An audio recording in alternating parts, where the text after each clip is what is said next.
Flag, please, wherever it is. Down there. Down there. I pledge Allegiance to the flag of the United States of America and to the republic for which it stands, one nation, under God, indivisible, with liberty and justice for all. Well, thank you all for coming to the selectmen's meeting for Thursday, June 22nd, 2023 at the Irving Tanning Community Center. And I will ask Mark if he would read the previous minutes. Sure. Selectmen meeting minutes, June 5th, 2023, 5:30, Irving Tanning Community Center. Present, Jerry Martin, John Heichel, Mark Brooks. Staff, Chris Littlefield. Guests, John Pottle of Eden Peabody. Several citizens. John Heichel read the minutes of the May 15th, 2023. Motion to approve as read. Voted 3-0 to accept.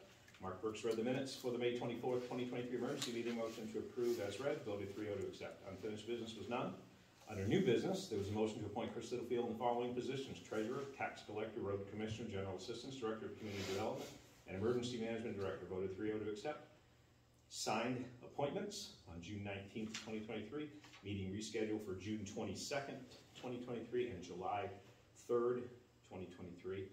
Meetings rescheduled for July 6th. So just for us to take notice. The next one will be July 6th. Motion to close the town office for the public for administrative purposes on June 30th, 2023 for the day. Voted 3-0 to accept. Under other, thanks for the speed limit signs on Moose Drive, electronic sign. Chris Littlefield asked John Heichel if there are any concerns about ordinance certification, and John Heichel said no. Chris Littlefield stated that $5,788 has been spent so far on legal fees with Bryant's Brewing and Shoreland zoning issues. Note, still 3 meetings not billed for Eden Peabody. Under public forum, Tom Kiesbert asked if the road commissioner position is additional pay to Chris Littlefield. No pay is all inclusive of responsibilities. So there's no additional pay, it's all inclusive of the additional responsibilities. Signed warrants, motion to adjourn 5:45 p.m. Voted 3-0 to accept. Respectfully submitted, Chris Littlefield, town manager. Thank you, Mark. Make a motion to accept the minutes as read. Seconded. All those in favor? Aye. Aye. 3-0 to accept. You showing a special town meeting? Yep. Minutes, where are they? Should be right here. You should have it down, maybe I'm the only one who has it. Those are the same ones that they've been edited since we were allowed to review them. These are the minutes of the actual meeting on Monday the 5th. Those are the ones that Sam had provided us in an email. Should be, yep. Yep. And but those aren't gonna be read, are they? Well, I would see say that's- we That's entirely up to you. we could, That's your prerogative. can I just take a quick look at them, because I read them, Sure. I think I could assess real quick if they're the same ones I've If you- seen. One thing you might want to do is just review the votes if you want to. The bulleted The things? votes, The yeah, vote total, Okay. but I think those are the exact same ones Okay, unless looks like they there's are. something. they should be, yep. Yeah, they are. Okay, so Article 1, 1 no vote.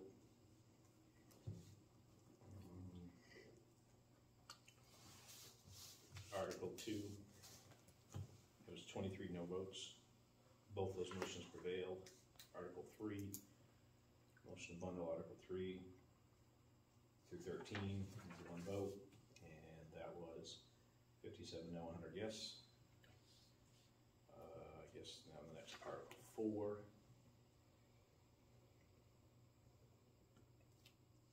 I guess, well, 3 through 15 were bundled, right? So, Right. yeah. And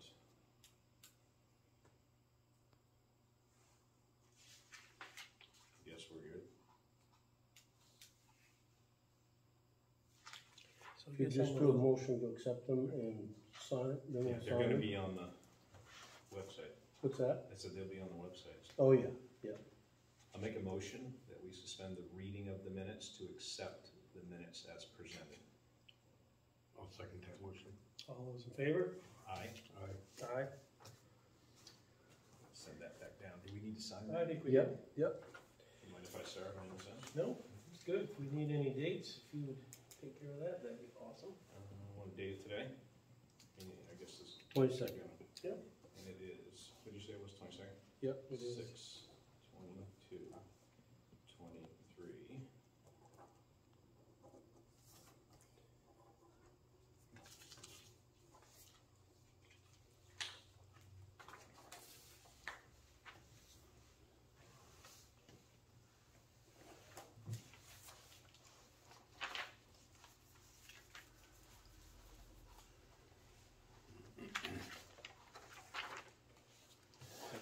All right. Okay, then if we could go, if you don't mind going right to the downtown plan, so Matt can get going. Matt is here to talk to us about how the state would be involved, if involved, with the downtown plan. So we know we're still trying to move forward with something like that. I thought it was a good opportunity for him to come. Matt is a selectman down in Randolph, and he understands our processes pretty well. Yep. And he's been involved in a few of these downtown plans. So I'll give you the floor, Matt. Sounds great. Thank you very much. Nice to meet you all, and thank you very much for taking everything out of order here. Not that it's not a nice evening for a drive, but I can head home and spend a little bit of time there too. Like Chris said, Maine DOT could be involved in some downtown master planning, revitalization planning, safety planning. So, and as such, Maine DOT created a program about a year and a half ago called the Village Partnership Initiative, which is mostly what I'll talk about here. And I've provided some literature for us to look at too.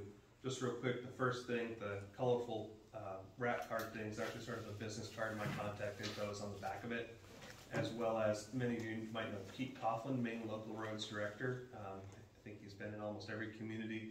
Also has a lot of grant funds available for things like speed feedback signs, school zone signs, lit signs, reflective beacons and things. And then also Dakota Hewlett is featured on here as DOT's active transportation planner. So if you've got any sidewalk grant questions, he'll be your contact for that. But myself as the regional planner for Maine DOT's Western region, we'll talk to you about the Village Partnership. The brochure, we don't have to go into it in any detail, just talks about our programs at a high level. Link to our website. And then on the website, you'll find the first of the two handouts with a really little font talking about the Village Partnership. And behind that is a couple of slides from a presentation. But I'm just going to talk about the features of the program at a high level. I think Chris and I made contact for the first time a few months ago to talk about some of the challenges around, forgive me, is it Commercial Street? Commercial Street. Commercial, as it comes on to, right, as it comes onto the main route there, and sort of the visibility, the width of the intersection, but also the sidewalks that connect Pittsfield Avenue and everything in between, and connectivity to be able to get across a pretty well-traveled and high-speed main route through town. So all of these are sort of factors that a village partnership might consider, might look at. So if there's an identified safety or transportation concern like there is, or interest in combining transportation with economic development and walkability of a community village center, this program could support your efforts to do that. It's very much a municipally led program. It would be at your discretion. The four of you and others from the community would have control over the process and control over hiring a third-party planning engineer consultant to review existing conditions, safety opportunities, and make recommendations for improvements to your village center. But it's very much in partnership with the DOT. We would ask for a seat on that sort of technical advisory committee as well. Cost share. Chris, if I recall, your evaluation here is more than 350 million, or is it between 150 and 350? No, it's between 150 and 350. Okay. So, Heartland would be a 40-60 cost share community. DOT would cover 60% of the costs. You'd bore 40% of the costs for that study. And it can be as For large. the study, is that the same type of funding formula for any work that was executed? It is also. Yep. Thank you. So we've got sort of two phases to the Village Partnership Program. And the first one is, we'll call it the higher levels, one I'm sort of recommending that you consider because of there are so many opportunities in the downtown area here to consider alternatives and different ways to handle the transportation and some of the auxiliary things that I think the community would benefit from having a planning level study at the outset, right, and then transforming that into hopefully some federal funding, right? We'd love to use other people's money to be able to do work like this. And you're always better to achieve that once you have a plan. That's right. Well, so the real key to the Village Partnership and a lot of what the entire approach that Maine DOT has to seeking some of these federal fundings under the bipartisan infrastructure law, with all of their 125 new discretionary programs, right, $1 billion, is to make sure that projects are basically funding ready. We don't want to start with an idea and try and decide if the community is on board, not on board. The 5 of us decide something's great and no one else likes it. That is a recipe for not being successful with federal funding. So we want to make sure something has at least a concept level plan, some community support, some public engagement sessions, but also sort of a sign off and endorsement from the folks at this table to have the DOT sign on to be a partner in those funding applications with you. So that's what this program is intended to do, is make sure we're all on the same page, make sure DOTs can support the recommendation that comes out of the end of the planning, but that your community can support the concept and the funding for it going forward. So that's sort of a real high level of like what the program is. We can get into the details of how it's executed, what you might find from that study, or how you might go about it. But are there any questions at the outset from what I've said so far? On the contribution part, you said Sure. 60 is DOT and Correct. 40 is the town. Correct.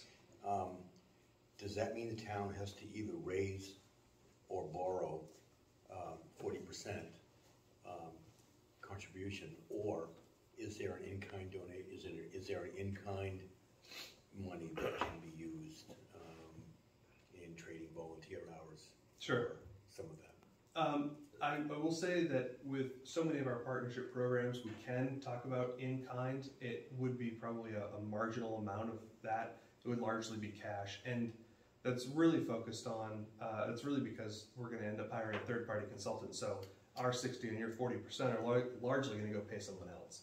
So insofar as that the town can do some of the background research, as well as the DOT can do some of the background research to support the engineering efforts, those could be deferred costs that we could bear on our own, but largely no.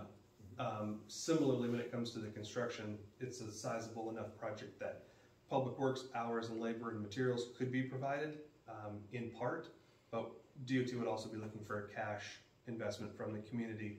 When we're talking about like an 80%, 10 and 10% with federal money, state and local, we might go 80, 10, 5, and then 5 in kind would be an example. Okay. But Yeah. So,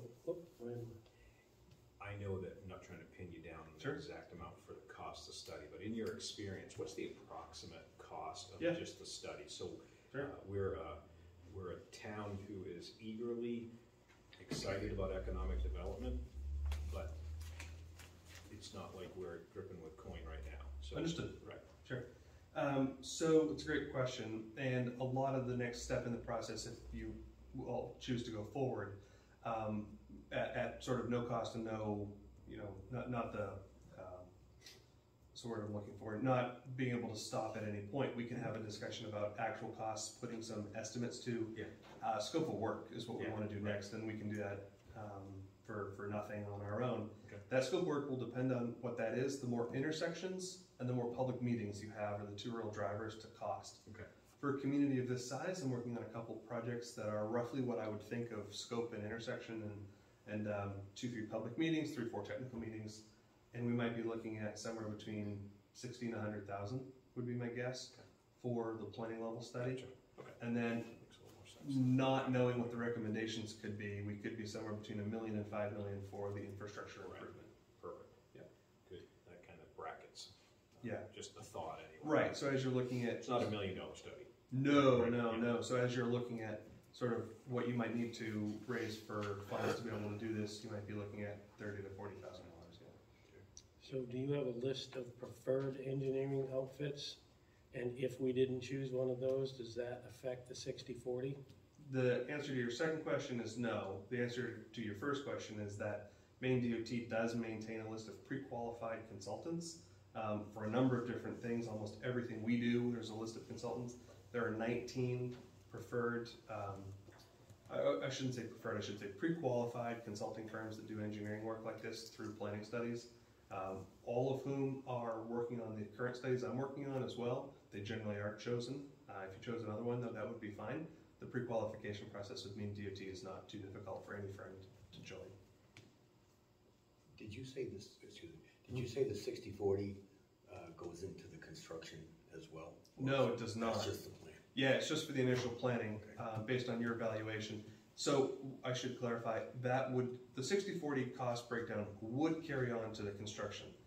The goal here is always to find other discretionary funds. So really what we want to do is make sure the results of the planning study, the document we get in hand, one, we don't want it to gather dust on a shelf, but more importantly, it should be a roadmap to take to federal highway and get 80% of their dollars with 10% of ours and 10% of yours. Right.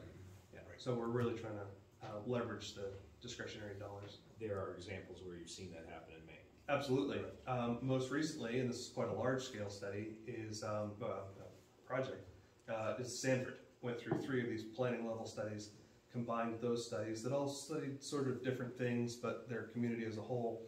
Sanford was successful with Maine DOT last year in seeking a $25 million raise grant.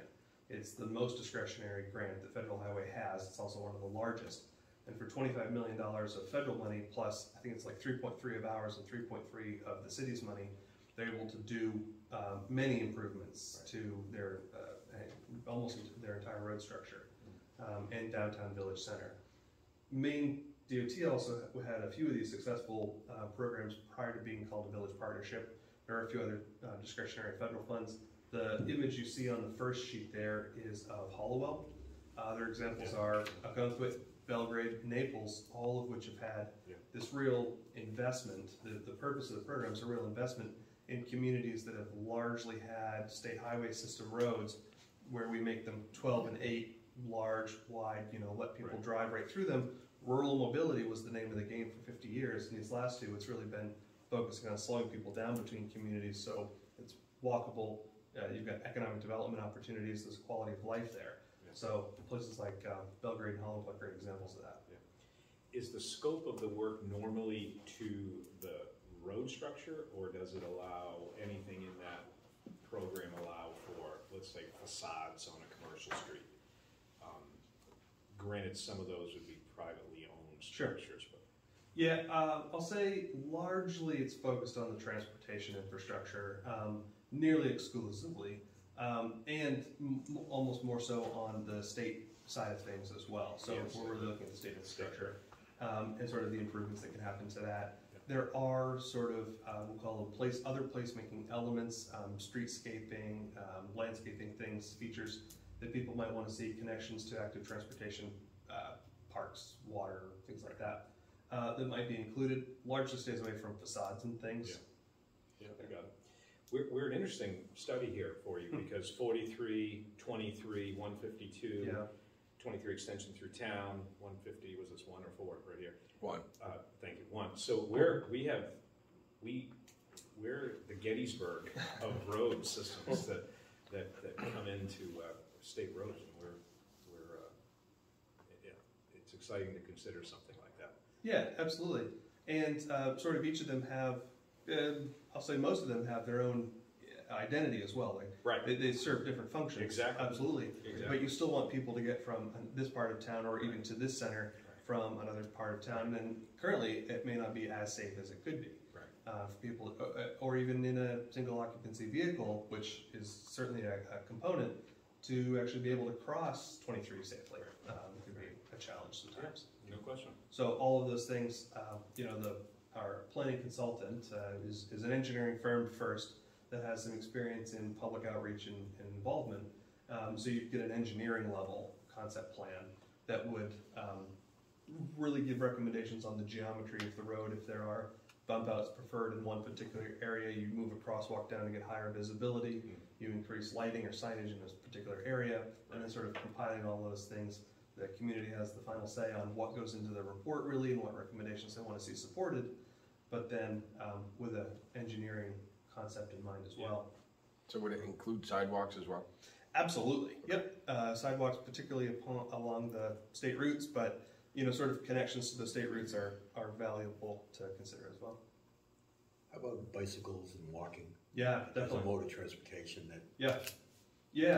Absolutely considered, right? So if you've got, even if there are known places for people to bike, or you've got a business or a service of some kind that the folks that don't typically have vehicles kids going to school, if you want to consider the connection to education centers, all is considered, and all modes of transportation are definitely considered. And all ADA compliant. Absolutely, definitely all the ADA compliant.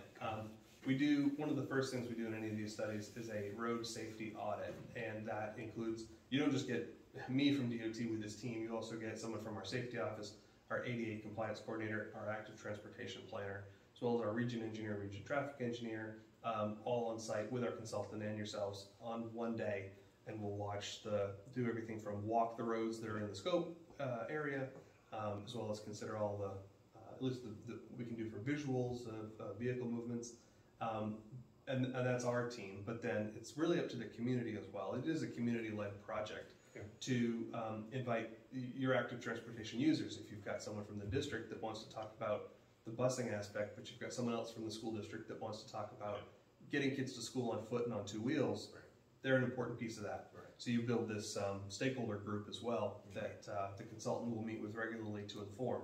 Those people become the stewards in the community. So We have a lot of heavy trucks yeah, traveling through here, logging, gravel, Right. very heavy loads coming through Main Street. Yeah. So basically, that study fee, or that study will be comprised of a plan for this town, as opposed to boilerplate stuff. Yeah, it's not boilerplate at all. It's really focused on Yes. this town, what this town is looking to do in the future. Yep. One of the bigger studies we're doing currently that I'm involved in is in Skowhegan, and they have a similar issue with the trucks, right? Route 2 not too far from here, but right directly through downtown Skowhegan. So they've got a real economic development component to this too, about getting trucks from that Main Street intersection or that Madison intersection to kind of go around, whether that's the development of a second bridge or not. We can talk about that for quite a while. It's been talked about, right? Yeah, it's been mentioned. Someone brought it up. But to sort of consider ways to mitigate the noise or the trucks, it may be difficult to do here, but sort of how can you create the most safe intersections for people to be able to cross is a key component of this. And it wouldn't be boilerplate. Maine DOT does have a whole document of gateway treatments that might be signage, bump outs, crosswalks, and lights. The consultant might use some of those concepts because they're not unique or new, but they'd apply them very specifically to your Along with community. rotaries and roundabouts. Those would all be considered, and there's one being considered in Skowhegan as an Instead of a example. failed intersection, for instance. Yeah, if there was a particular place where in so many of our main communities, simply the real estate is the challenge with adding some sort of roundabout. Yeah, right. But it's absolutely an option. It's definitely a safer way to traverse an intersection, so it could be considered for sure. Keeps traffic moving It does. whenever it can. Right. Question for you. Now, after I understand the scope of this is primarily for our ground transportation and Yeah. that will improve. Do you know, like in Sanford and the other example you said in Hollowell, that's a perfect example. At the same times, the buildings were being improved. So when you drive down there, they've done some great job. Waterville's another one. Exactly, right. Yeah. Right. What, do you know, I know it's not your area especially, but do you know where were they going for some of that funding? Because I can't imagine it's all private. So No, maybe it is, but no, I wouldn't guess that it's all private. The community development block grant Yes, allows that's what we've some right. facade funding as Yeah. well. That's it. Relatively modest amount of funding, and Hollowell may be a good example to discuss this. Waterville isn't, because I think it's largely private, right? Yeah, they have a wonderful advantage of having Colby right there that Plenty of drove the bus and financed quite a bit of that. Right. So that's certainly something that can be explored. It is not my area of expertise. It's also tough to say sort of in which order those two things I know, happen. right. Utopia would be they both happen at the same time. It'd be nice to have That's everything under scary, construction and you end up with a great product. Right. But on the other hand, these may be, Right. certainly we're trying They to may leverage be multiple phased. programs here. Right. I have a question on, so really, we've talked about a downtown plan before, and I think in our minds, and guys correct me if I'm wrong, that we were talking about facade, roads, everything. We were more all-inclusive. But it sounds like to me, in this particular situation, there's really two arms here that you need to try to tie them together. Right. Do the engineers that you work with now have a tendency to bring the two parts together, or is it generally that just focus on roads, sidewalks, and downtown areas with transportation? More of the latter. I Okay. won't speak for all of them to say that they don't at all. I can think of the design firm, they call themselves a design firm, Tool Design, that's working on our Norway project right now. Norway is another one of those great downtowns. It's largely through traffic of 117 and 118, but have a lot of community facilities and things that people want to stop and do. And they're, being a design firm, they've really got an eye for the aesthetic of things. So they might be able to provide some insight or some ideas or concepts. Likely it wouldn't be very much included in the plan, it wouldn't be fully fleshed out. They wouldn't necessarily be talking about those in public engagement sessions, but they could consider what your transportation infrastructure looks like to add to the beauty of a community. The buildings and the infrastructure beyond that would likely be separate. So, yeah, so we're really talking about two different plans. Probably. Yeah, okay. Yeah. You had mentioned Commercial Street. It's on a state road. It's not. So Is it part of the intersection? Is that what? I think that, to the stores or? Yeah, right. yeah, So I was going to say, sorry to cut you, yeah. You're right. What I think we want to do, the intent is to have as much active transportation, community, I said this earlier today as well, I'm surprised at how much of my job is economic development and consideration, way more than I thought it would actually be. So I think that we want to be as generous with that scope as we can be. And even though commercial isn't, certainly that intersection leads, it's not just 10 feet, not right away for 23, but rather we could probably consider the first few hundred feet and those few businesses. From parking aspects, where do people park, how do people get there? What's the width of that road? It's quite wide now. I mean, I think you could get 2 cars outbound and 2 cars inbound to that, that intersection. yeah, it happens on occasion. I'm sure that, yeah, no doubt. Perhaps even the wrong side of that stop sign. Yeah. Yeah, like the whole geometry of that section of the road, we probably wouldn't go much beyond Water Street. It might go as far as that. Yeah. But it would be considered. That'd be wonderful. Yeah. Beautiful. What question are we not asking you that we should? If there is sounds like there is a lot of excitement about going forward with a project like this, maybe your next question would be about timeline. Maine DOT does not have an application deadline, so to speak, for a planning level partnership like this. And your question might be timeline and how do we get this going? I think that after the board has had a chance to discuss this and perhaps at a next meeting talk to Chris again about it without me here, would be a relatively simple application via an email or request to engage in this. Okay. And what I would start to work on my end is coming up with the 6 or 8 tasks we might have in a scope of work. That scope of work draft would go back and forth. I could come back, we could workshop it, or we could just pass it back and forth.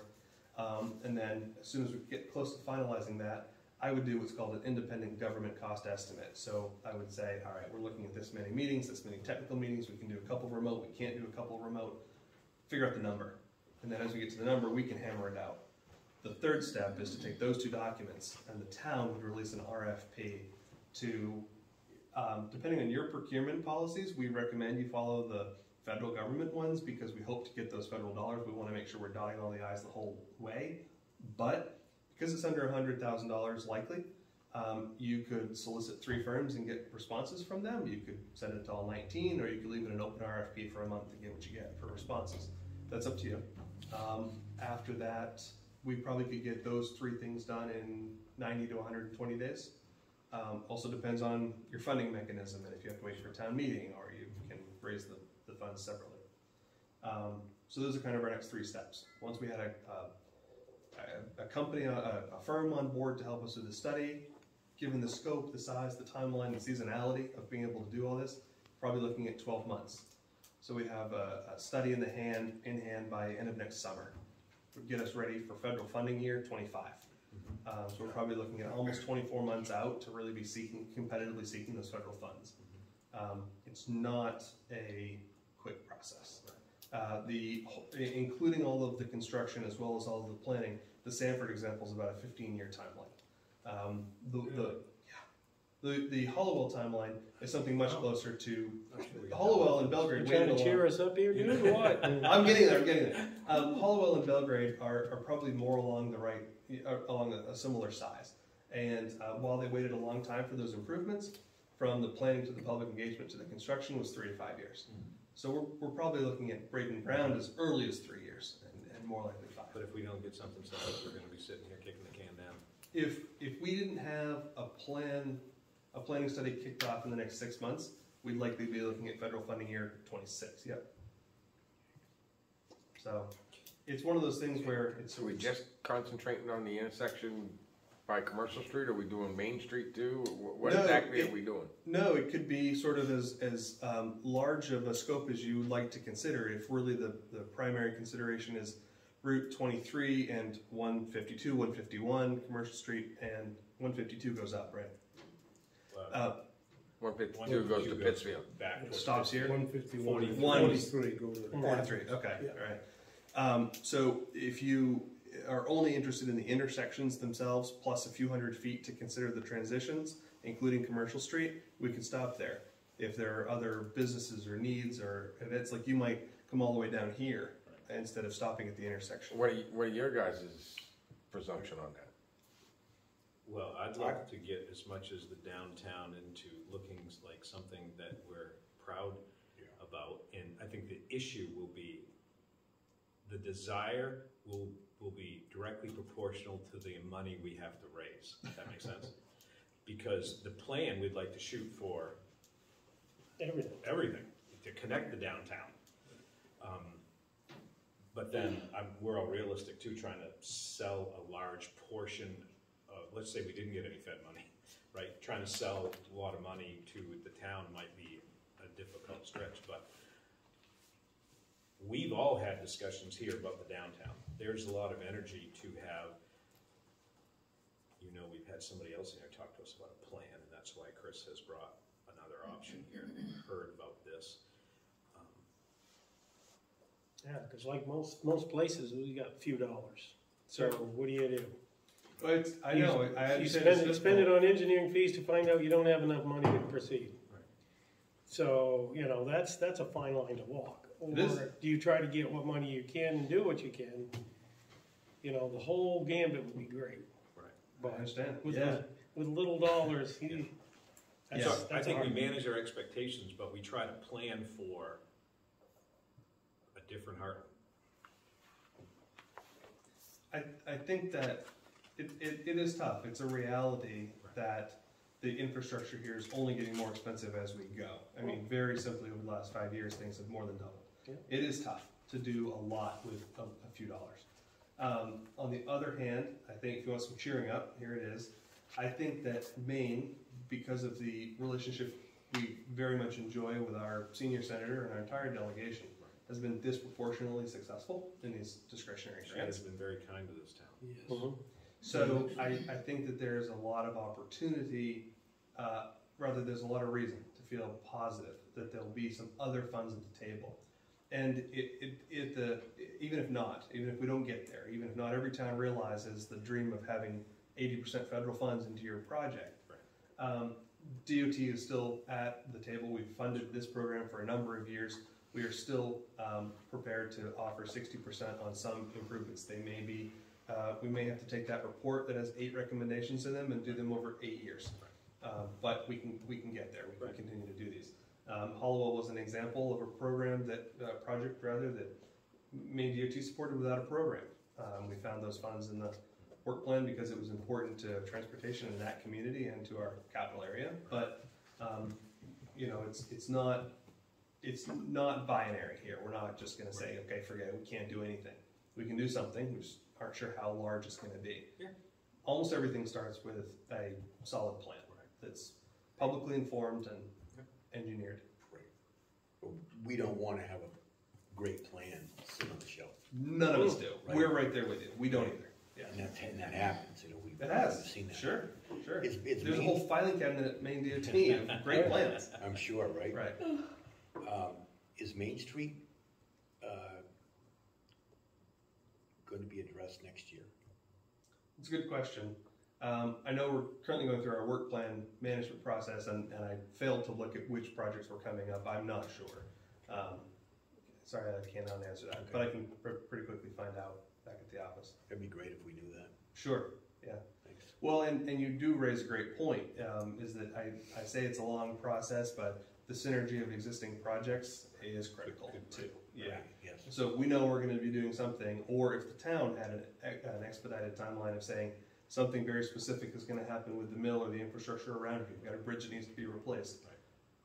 Right. We either, A, may change the scope. Was that? So we got a lot of holes that need to be patched. Sure. That'll probably happen regardless because of the length of the timeline of an actual plan. But we could change the scope of a bridge replacement, or you might consider something different or more urgent with another opportunity. Yeah, right. Wonderful. So Sure. what's next? Yeah, so the next thing I think is for you to sort of browse through this again if you'd like. Consider sort of two things: the whole community interest in going forward with a planning level project like this at all, and then sort of the funding piece of it. I didn't mention in my quick timeline of what's next. A big part of it is the scope and how far down each of the routes we go and kind of what's included. It's nothing more complex than a map with a red pen on it, and you decide where you want to be included, and then we take that scope, develop a scope of work on it, come up with a cost, and go from there. It's a negotiation between us for the next couple of months, and then we can figure out where we're at. Awesome. Is it generally digging up, I mean, let's say rebuilding a base or on a road, or is it an inch cover, or No, how do you almost control never. when you do stuff? Yeah, almost all the time, these are sort of transformative changes that require like full reconstruction. So in almost every case, because we're most likely talking about, let's use Commercial Street again as the example, we're most likely talking about parking changes, geometric changes to the way the sidewalks interact with the street, even shifting the angle of the street to match up with this route here, much better, right? So yeah, we're talking about real construction. Okay, good, thank you. These are supposed to be, and so far have been, generational changes. It's not to say DOT won't ever be back, but the idea is to leave a mark that certainly sort of goes beyond at least my time in this position and perhaps most people's recent memory. Legacy project. Legacy projects is what we're looking for here. Yeah. We don't know if the bill funding like this is going to come through again, so we don't want to capitalize on it now. With solar panels. Thank Okay. you. Any other questions? Leave you with a lot to think about? Yeah. Yeah, very nice. I appreciate you being Sure. here with us. We've Thank been you. thinking about this for a long time. Well, right, and Chris has mentioned before that this is certainly a consideration. I'll leave a couple extra copies of this here, Chris, in case anyone would like them. Thank you. Thank you. Good to meet you Thanks, all. Fred. Take care. Appreciate it. And thanks for getting me at the top of the Yeah, list. absolutely. What town are you selecting? Randolph? Randolph. Okay. Yeah, the other half of Gardner. Thanks, take care. Thank See you. you. All right, I guess we can move to unfinished business, and I see none, which puts us straight into new business and the sewer rates. Yeah, so I just want to talk about that again tonight. We've had it on here a few times and want to talk through some ideas. We've had no changes to the sewer rates since 2012. And we've done some projecting and tried to figure out some of the best ways to make some changes that have the least impact, obviously. One of the areas that we spent the most money in is obviously in the infrastructure of the treatment plant. We've got $1 million project going on Commercial Street that should be starting off here and sometime in the next six to 8 weeks. Once it starts, it's only supposed to be 4 to 6 weeks long, somewhere in that range. But there's actually 2 projects going on. We're doing sewer work and Main Water's doing some water work. So it'll be happening, one is gonna happen before the other, and Main Water's gonna try to go first. What was going on in 152 then? Is that a water issue? There's a whole paving crew out there, they're down. Storm drains. Just digging up storm drains, catch basin, Yeah. storm Is that, drains. so that's a DOT contracted crew that's taking care of that, or is that a Heartland? No, that's DOT. No, it'd be, DOT. well, it would be Hopkins. Are you talking about the ones going up 152? Yeah. So we're paying Hopkins to do that. There are the manholes that they're lifting going up through There's 6 of them that we own, there's some that they own. If they own them, they're fixing them. But we own 6 or 7 of them up through there. I thought I remembered a conversation. Yeah, so we're paying Hopkins to do that. We could have hired another third party, but it didn't make sense to me to have somebody else come in and try to get in the middle of the coordination. That whole coordination of those projects is fairly interesting, to say the least. Hold up work because they didn't meet the Right. standard. Right. They gave me a very good price. I checked with Oliver Associates. They offered to change them for $1,000 a piece, and Oliver told me they're getting prices $3,200 to $4,000 a piece. So I thought it was a really fair project, a pretty fair price. So they're doing that. But one of my thoughts has been, and again, we don't need a decision tonight. I just wanted to start thinking about the process. We have a base fee of $16.67 a month, which is $200. And one of my thoughts was that maybe we double that fee, so that it's an annual $400 that is an infrastructure fee. So that's one thing that could be considered. That would give us approximately an additional $70,000 revenue. So we really could talk about this in conjunction with the projected budget that we've put together today for the transfer station. The treatment plant, I should say. We've got that on here as well. Let's take a look at that for a second, because I have something I want to reference on there.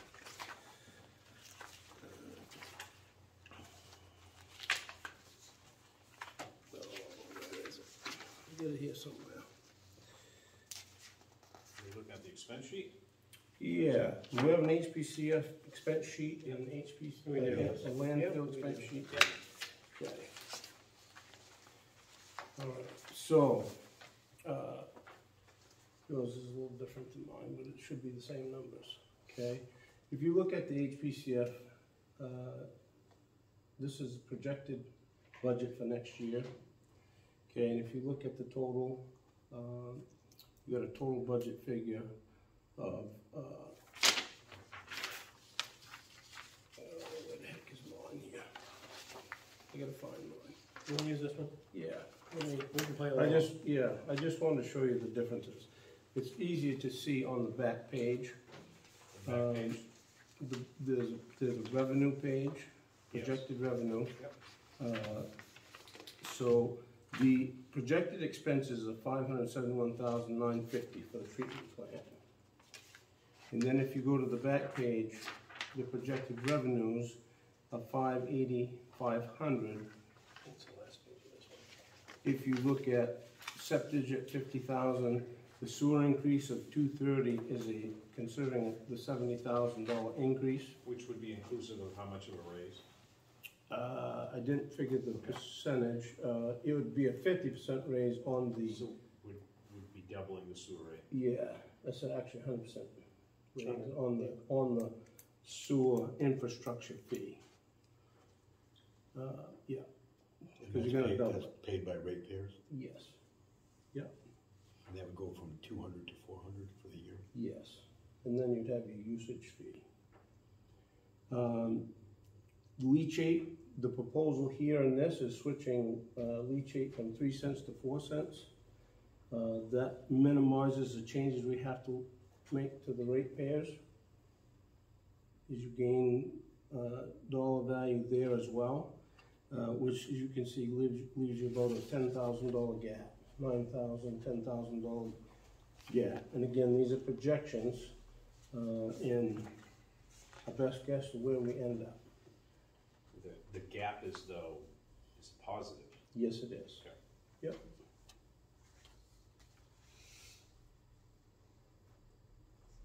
So Okay, good. that's the treatment plant budget. And talking about the sewer fees, again, I've tried to think about other ways to impact it. We could change the user fee, but I'm not sure the best approach, honestly. I'm trying to minimize what we have to do. To me, because of the amount of money we spend on the infrastructure, that makes some sense to me. I don't know how you guys feel about that. When was the last time that fee was, when was it created or whatever? How long has it been? 2012. The fees have not changed at all since 2012. And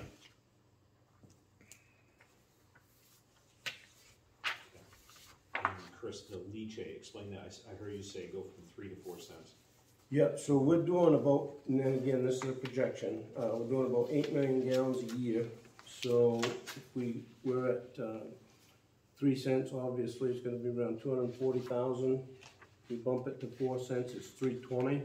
I didn't project the whole amount because I don't know that we're gonna be at 8 million exactly, so. No, you know, that's people bringing leachate to us, and that's the charge. No, that's coming out of our landfill. Okay, so what is the 3 to 4 cents, meaning The treatment plant bills the landfill. Okay. 3 cents for the amount of fluid that comes into it.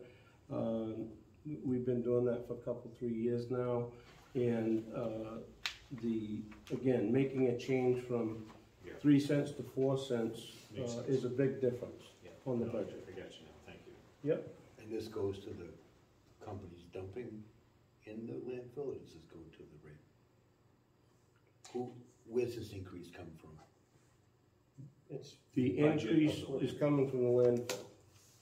Is anything passed along to the companies that's dumping?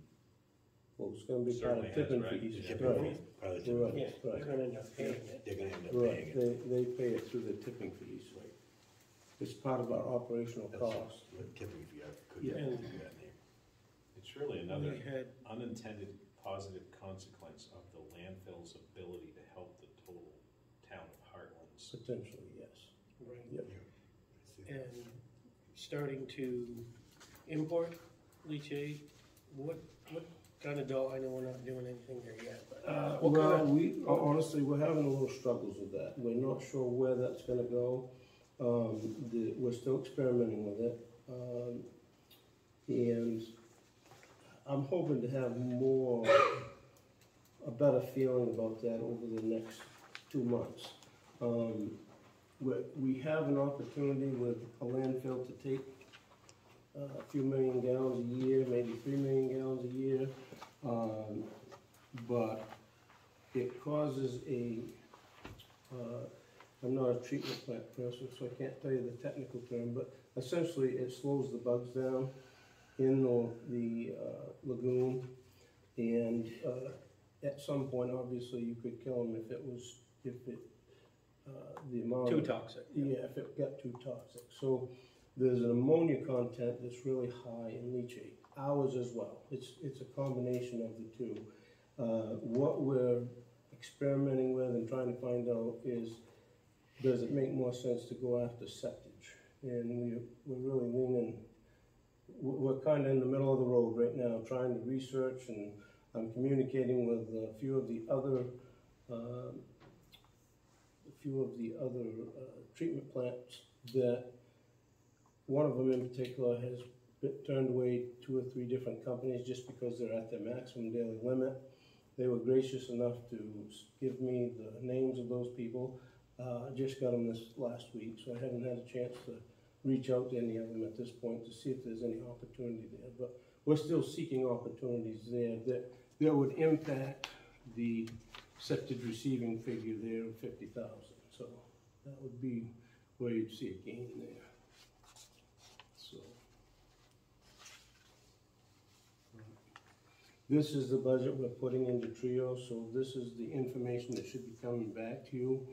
I would like to have a motion on this budget, if you wouldn't mind, this one and the landfill budget tonight, and we can review that in a second.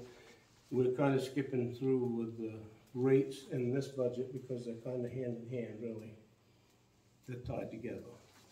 So if they vote tonight, that approves the increase that you just suggested? No, Oh, it okay. doesn't approve the increase, it just approves the budget. Okay. No, they gotta do a specific vote on that, so.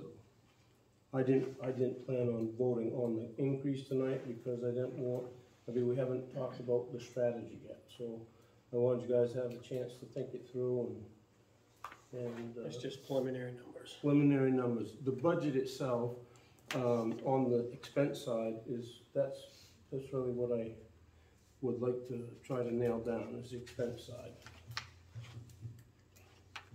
So this will help, when you input this helps your total forecasting of the Well, overall budget. yes, this just gives us, when I bring a town budget to you guys to review, it's part of it now. Right. These items are what we've put into Trio as of today. And I've never gone through a formal process of having the selectmen review these or vote on them. It's never been done in the past, but I figured we might as well start. Do businesses pay more for their sewage than residents, or are they all the same price? They're all on the same price. It's all the same Yeah. monthly, Just a usage fee. just the usage Yeah. fee? Okay. The one that you want us to vote on is the landfill. Based on the I'd expense like you to budget. vote on both the HPCF and the landfill on the expense side. The revenue, we need to figure out together a little more. Can I just clarify the usage fee based on the water usage? Yes. Yes. I'll make a motion, we accept both the landfill and HPCF expense budgets as presented. Yeah, I'll second that motion. All in favor? Aye. Aye. Thank you. And we'll come back to that revenue issue, Chris. Yeah, I'll come back to it. I'm gonna probably bring it right back next month, because You know, if we're gonna hit these numbers, we've gotta make some decisions and get some notice out. I'd like to give a month's notice to the public. I'm not sure what the requirement is, honestly. right. We haven't, before, when we did the process with the fees, we spent months and months and months prepping. Right. So I don't know, I gotta ask Chuck a little bit more about that process. I know you guys have the authority to make the decision, I just don't know what the notification Yeah, requirements I are. understand. Good. All right, well, moving along to the Susan Collins letter. Okay? Yeah, we need just a second. Mhm.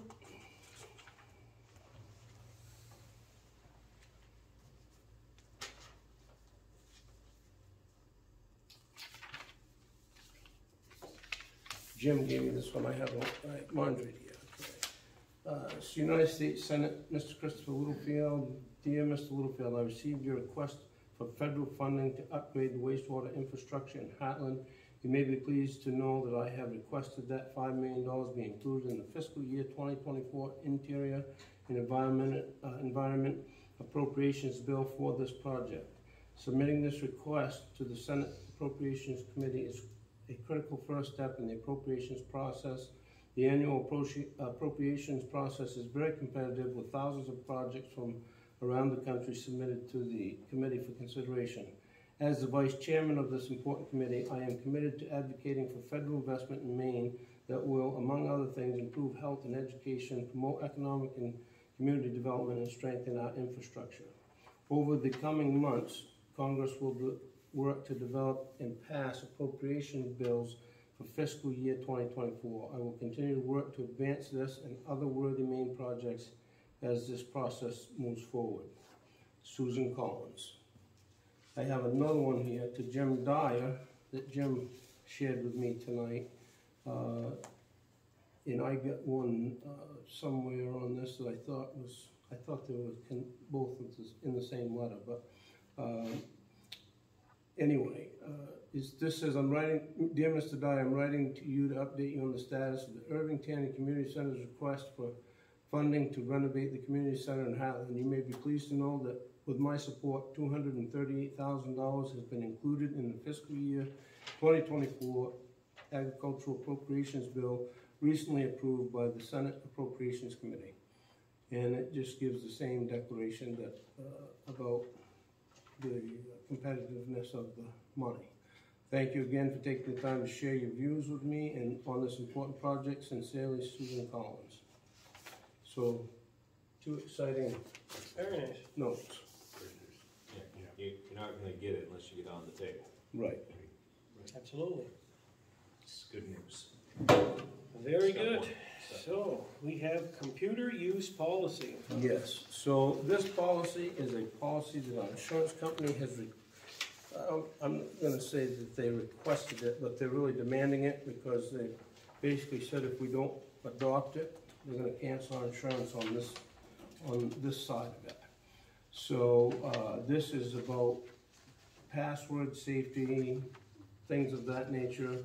Employees have to be willing to sign off that they will follow this procedure. And talks about, again, the passwords, the security of the equipment, and we have an employee acknowledgement page on the back. So I brought one to sign for you folks tonight. We were supposed to have this in by June 15th, so we presented this draft by June 15th, and they told us as long as obviously we haven't had a meeting since then, so they said if we were able to approve it tonight, they would accept it from us. So this verbiage was generated by us or by them? It was verbiage copied from stuff they generated. Okay. Yep. And honestly, I can't remember if Kim made this or Susan did. One of them did. One of them So put it you together. have to assign and maintain the passwords? Yes.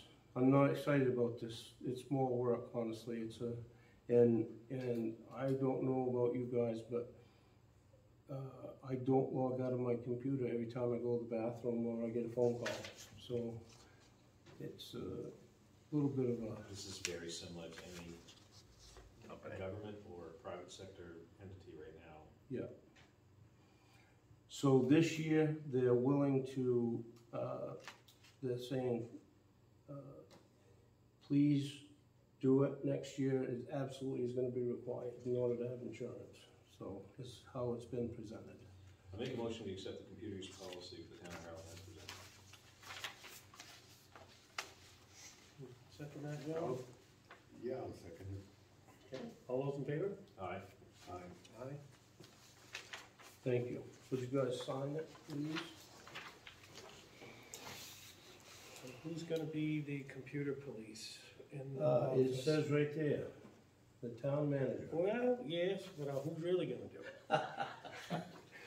That's a good question. I think we ought to go by the policy. Okay.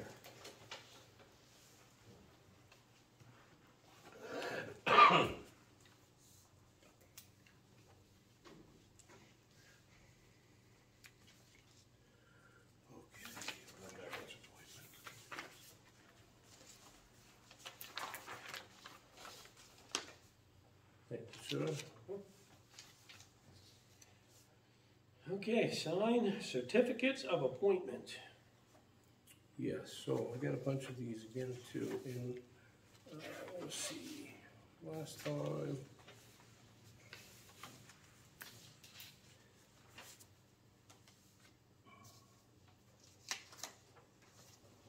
Last time we missed the ACO, and that was my fault.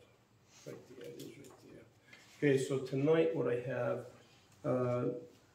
we have the planning board ordinance that was passed. That's another item that we need to take care of, but because of that, I brought to you the appointments for the planning board tonight. So, just wanted to take a minute and review them with you. Charles Gould is the ACO, and we need to appoint that position as well, but, and the ACO is the animal control officer, so. Two of those.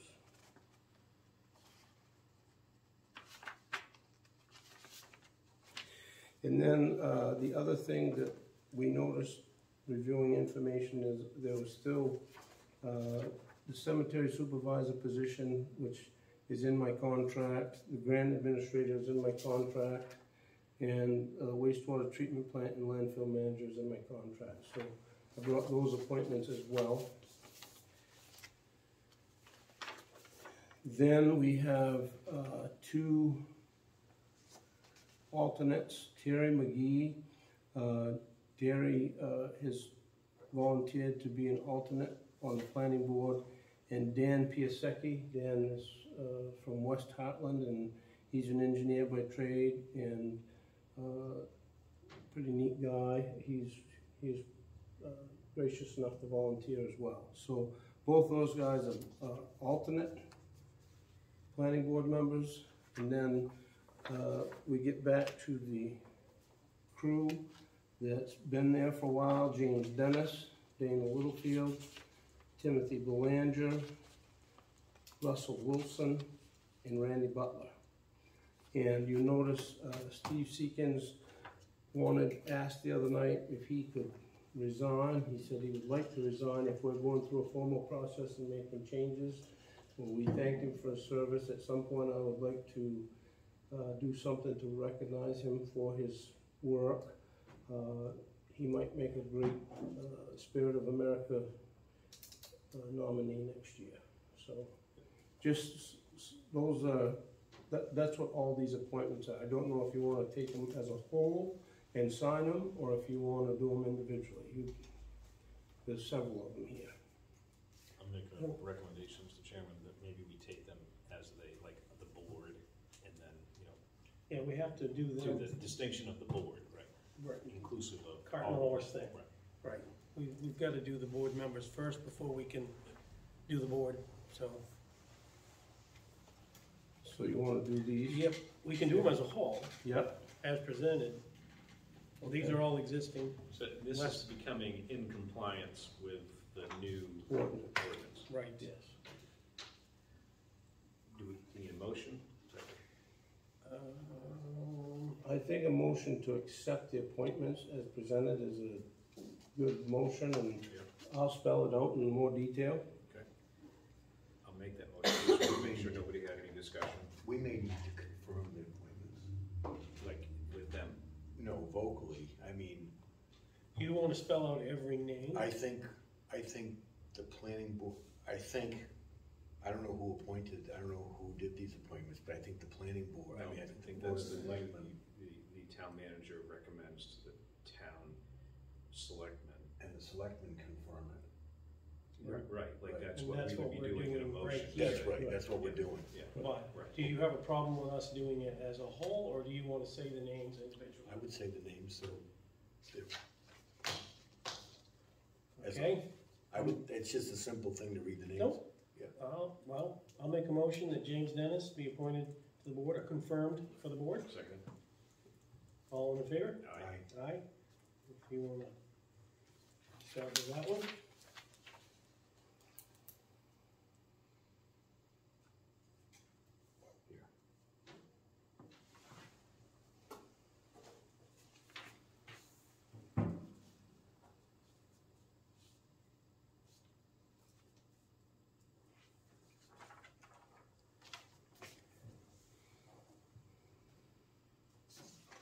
All right, I make a motion that Dana Littlefield be confirmed to the board. Seconded? All those in favor? Aye. All right, Aye. Whoop, yeah, we do that. Let's do the same every time. Let's just go crazy.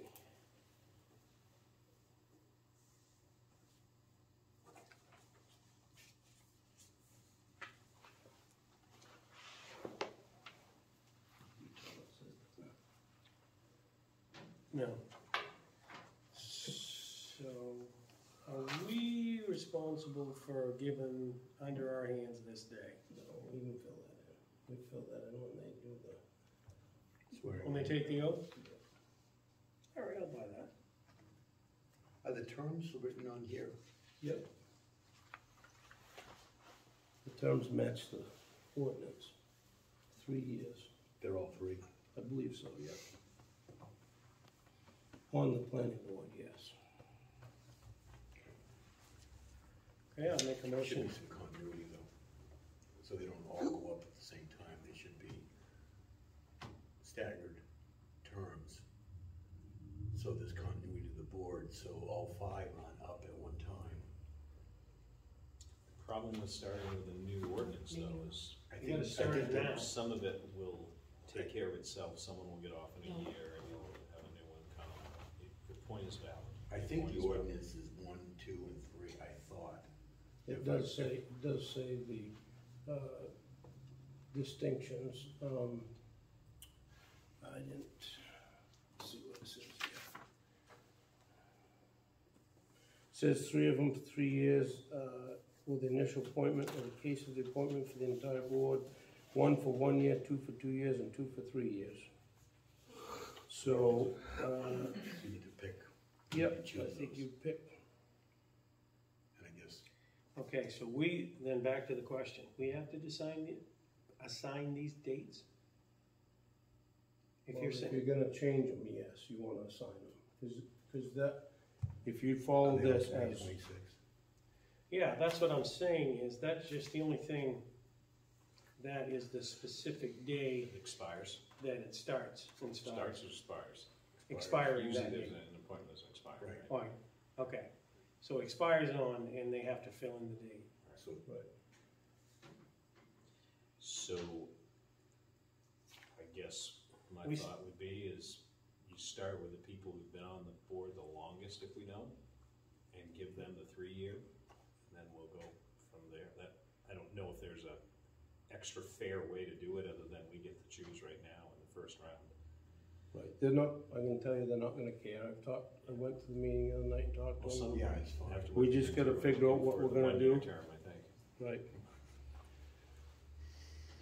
So, I think, So our signatures are for the appointment. Yep, right, and then we just So- need to fix. Then we have to figure out what the dates Yeah. are. So, Everybody good? 24, 25, and 26. Well, we Right. can't scratch it out later, Right. because it's 26 now, we signed it, so. That yeah. the well, expiration date is the 26th. Once we If it's sign a it, that's three- locked. Right, if it's a 3-year, but we Right, can. but they're all the same, I guess. To I John's think- point, yeah, so, What we could do is it 6 of them that are divorced? yes, So it's 3 for a 3-year, 2 for a 2-year, and 1 for a 1-year? just a second here. Jerry, would you mind laying those out across here? Oh, sure. We're gonna play, okay, so I bet, I know Rusty hasn't been on forever, I'm just putting him here. We go back, the longest serving people I'm assuming are, I think Dana Littlefield, Randy Butler Randy Butler, and James Dennis. and James Dennis, so Yeah. let's make them, So- if you guys are in agreement, let's make them the 3-year ones. okay, so we've already signed 2 of them. Dana and James Dennis are already, so those are 3-year? Yep. And you're looking for Randy Butler as why the don't you- third? Yeah, what do you wanna confirm that one, and then So we we'll- can confirm this guy and change 2 dates, Exactly, and we're good. is that good? Right. So Okay. let's continue that process like you had it. Make a All right. motion. So I'll make a motion that Randy Butler be confirmed to the board. Seconded? All those in favor? Aye. Aye. All right, so it's, So 3, Good catch, John. 3. Yeah, you make the distinction the first time. After that, it will take care of itself, so. So why don't we do this right now, though, on those 3, if we have to put a date in, whatever, to confirm that those are the 3-year appointments from the select board. Right, I so don't know if you have to put a date in there, because Well, it what I says it would- expires. what I would suggest, if you're okay with it, I'll write in June 30, 2026, that's a fiscal end of year. 2026, right. Yeah. Why don't you go ahead and do that right June now, so we 30. don't confuse ourselves. 3, 3, 1, 2, and 1, 1. I think we just don't have we just have these 2 left, right? these are the only 2 left, and we've And the- gotta change that date. We do, but the ordinance says 2 2-year positions, right? And then 1 1-year position? Is that what it says? Says 3 3-year So we positions, got them, 1 for 1 year and 2 for 2 years. right, so we only have, though, 2 more in front of us. Okay, So are we gonna take an alternate and make him a 1-year? Well, it says here, the term of the office of alternate member shall be 3 years. This is just as straightforward as, Good. So we just don't have a 1-year person right now. right. Steve Seekins got off, we didn't have a replacement for him, so we can either seek to ask, Well, I did, I asked Dan, I'm bringing you Dan and Terry as the alternates. right, but you said the alternates are a 3-year position. Yes. So are we gonna take one of those and make them a 1-year position, or are we gonna keep them as the alternate and seek another person to be a 1-year So position? there's 5 on the board, right? can't be. If there's three 3-year, and two 2-year, and 1 year, well, that's a 6, right? Yeah, this, We're one short You permanent. need 5 or 7. this language is incorrect, because it's saying three years. You need 5 or So you 7. got 3 at 3, so there's 3, and then 1 at 1 is 4, 2 at 2 is 6, and 2 at 3 is 8, and 2 alternates at 3, that's 11. What's the 2 at 3? Well, it just says 2 for 2 years and 2 for 3 years. How many board members are there? There's only 7. Yeah, so that is accounting Now? for people we don't have. Yes. So we wanna do an alternate thing, is what we wanna do. We wanna do 3 years for some, we do 2 of them at 2, and we can And do that's the. all we have for regular board. Okay, Right. so the delta is a 1-1-year position. It's okay if we don't have it tonight, I'm just saying, that's our issue. We do have 2 alternates that we can put for 3-year positions, right? Yes. And then whatever else is needed, we can just come back at another time, and if you, the select board, if you can think of someone that you'd like to have, a good time to raise that, and we can have Chris. Tom Well, reach out. our definition at the top is 5 regular members and 2 alternates. Right. There is 5. Then, but That's it's what not I'm telling you. consistent with the language Yeah, that follows. I know. So how about we do this, okay? Let's take the first language that I think we intended, that we're interested in too, which is that we have the 3 already done. We'll Yep. take these 2 for 2, and then we'll be looking for a 1 year. But we already have 2 others that are alternate for 3 years that are gonna come for us. Saki I and think- Right, McGee. I think a board with an even number, well, it creates a tie. It could. they don't have any Jeremy? number. They got 5. Generally, a So let's majority, put these 2 for 2 years. a 5 or a Okay, 7. so if I change the Yep. 6 Yep. to 5 on both Exactly. of these, Yep. we're all happy We're campers? happy. Do a All 30, happy campers. do a 30, do June 30, 2025. And then, why don't you put your initials next to that, if you would? So does in the verbiage up there say 3 years, because you wanna cross off 3 and put 2? In In the accordance verbiage. with there. Nope, just gives you dates. Okay.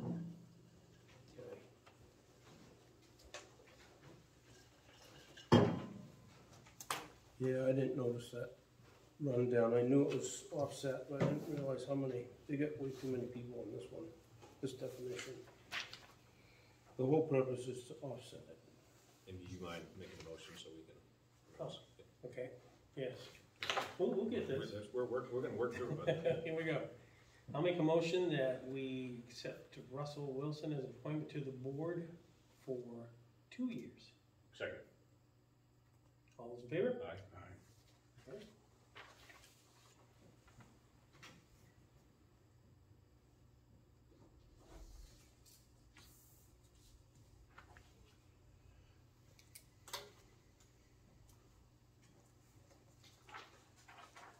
All right.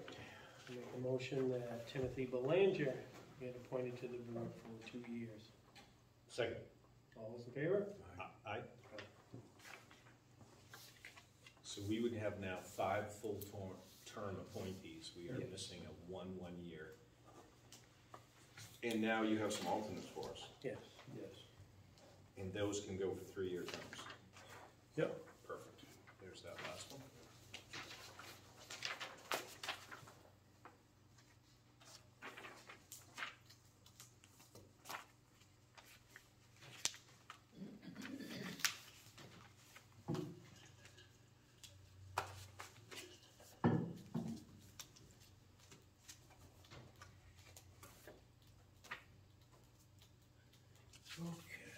We still got those.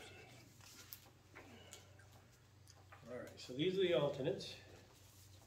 All right, I'll make a motion that Terry McGee be appointed to the board for a 3-year in the alternate position. Seconded. All those in favor? Aye. All right. Aye.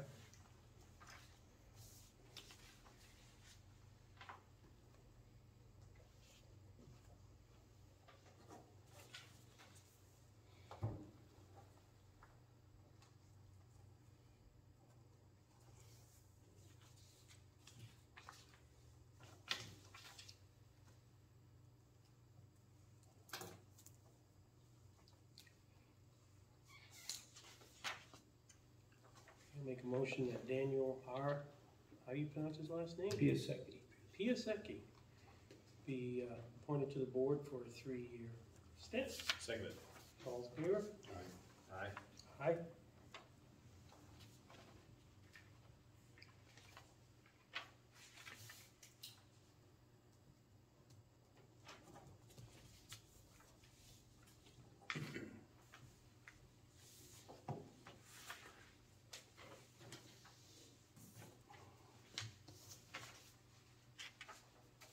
Thank you. And we have a few more up there still. Mm-hmm. Yep.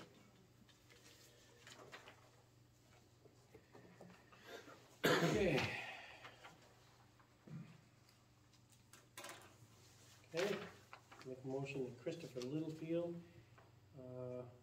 cemetery supervisor, and that's for 1 year? Yeah. I think the 1 year. All 1 year? Seconded. All those in favor? Aye.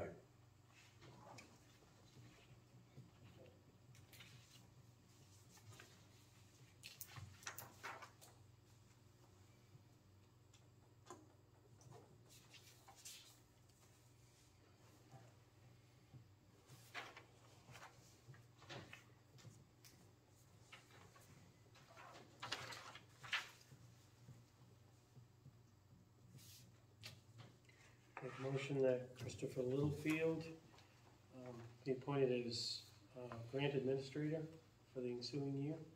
Seconded. All those in favor? Aye. Aye.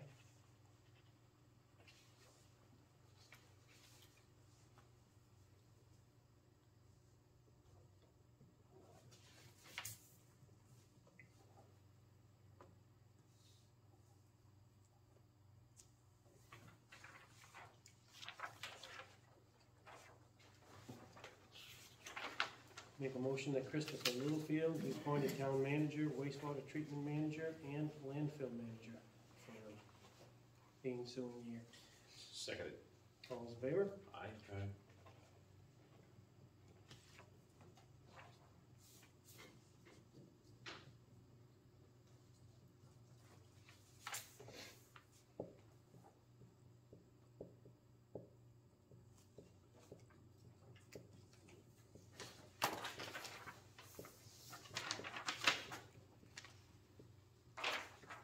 Thank you. Just goes to the hip. Yep. Make a motion that Charles Gould be appointed animal control officer for the ensuing year. Seconded. All those in favor? Aye. Aye.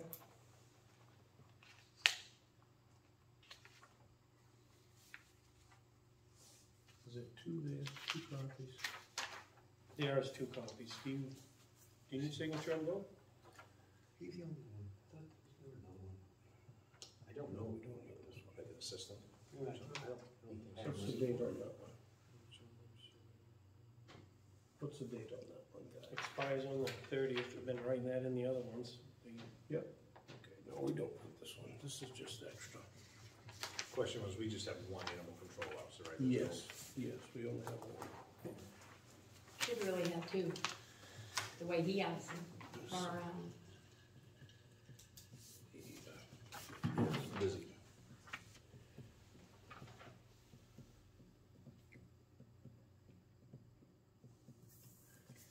You all set? I think so. We're gonna have to. Right, let's move on to the downtown plan update. Yeah, we basically just covered that with Matt Drost, Okay? so we should be all set with that. Nothing that you need to add to that? No, I guess other than, do you mind putting that on the agenda for the next meeting? Because I see no reason we don't discuss that for the potential to move forward. sure.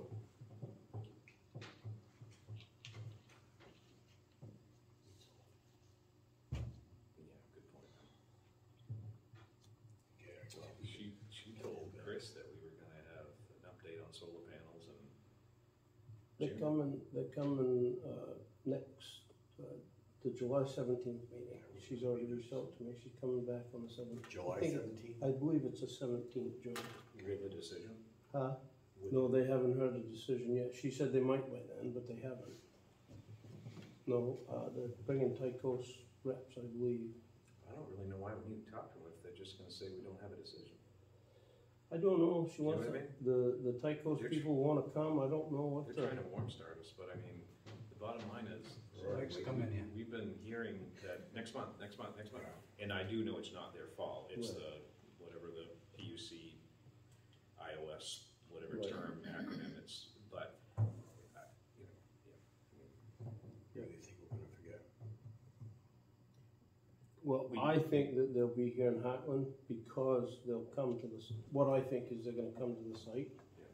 So, I don't mind if you don't want them to come, I'll tell them. It's more frustration. I think the issue is, if it is just because they want to ensure we understand, they still are very interested in it. We don't wanna, I mean, we don't want not to continue a good relationship, but Right. just to come here to say next month, Right.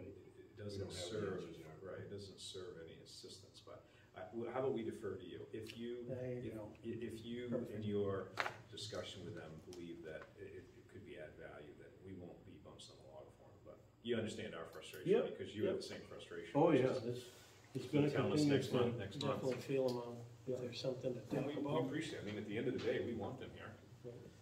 So, I will definitely, I'll talk to her before then anyway, so. We can incentivize it now.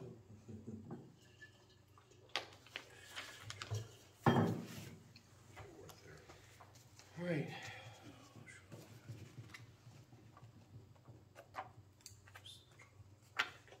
So the audit update is next? The audit update, so I got an electronic copy, I thought I was gonna have a hard copy for you tonight.